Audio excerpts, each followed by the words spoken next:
আমরা লাভবাড়ি চলে এসেছি। এই যে আমরা এখন লাভবাড়ি যাবো, তারপরে দেখতে থাকো। আর তোমরা তো জানোই আমার সঙ্গে প্রথম থেকেই আছো, অবশ্যই ভিডিওটা দেখতে থাকো কী হয়। কেউ জানে না পরের অবস্থা কী হবে, সারপ্রাইজ দেবো। কেউ শরীর কেমন আছে? কেমন লাগছে? ভালো লাগছে যে দিনটা?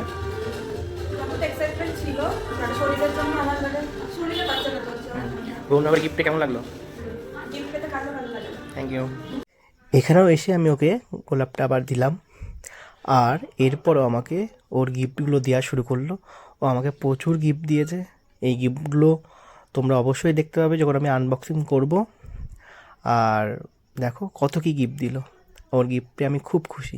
এছাড়াও ও কিছু কিছু জিনিস দিয়েছে, সেগুলো তোমাদের সঙ্গে দেখাচ্ছি। দেখো তোমরাও ফিল করতে পারবে, চোখে জল চলে আসবে। বন্ধুরা দেখো, এর থেকে শ্রেষ্ঠ উপহার হতে হয় না। লেখা দেখানো যাবে না। আর এই যে দেখো এটা কি করছে, দেখা যাচ্ছে না, হাতের কাজ। এটা ফিনিশিংটা মানে ড্রাই হয়ে উপহার কিছু হয় না, প্রচুর কাজ হয়ে যাবে। এই লিখে কাউকে স্পেশাল কি করানো, এর থেকে বড় উপহার কিছু লাগে। আমি তো অনেক ভালোবাসি।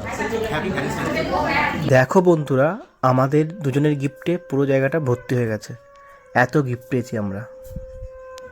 এখনো জানি না এবারটা সে আসল সারপ্রাইজ কিচ্ছু জানে না।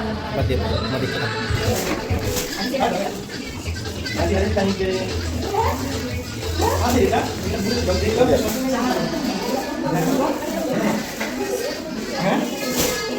দেখো ওকে আমি এই গিফটটা দিয়েছি, ওর রিয়াকশন কেমন? হ্যাঁ কাঁদে কাঁদে এটা।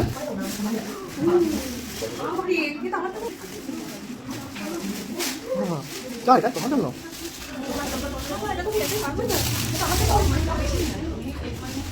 দাঁড়াও দাঁড়াও। হুম, কেমন কেমন কেমন লাগছে গুল্লু তোমার গার্লফ্রেন্ডের কাছে গিয়ে? কেমন লাগলো সারপ্রাইজ?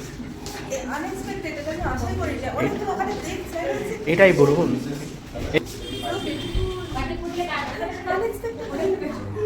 খুশি? এত গিফটের মাঝে এত কিছু আমাদের আজকে। হঠাৎ সারপ্রাইজ পেয়ে পিয়ের অবস্থা দেখো। দেখি মামা ঘাম হচ্ছে। সারপ্রাইজ পছন্দ হয়নি পিও?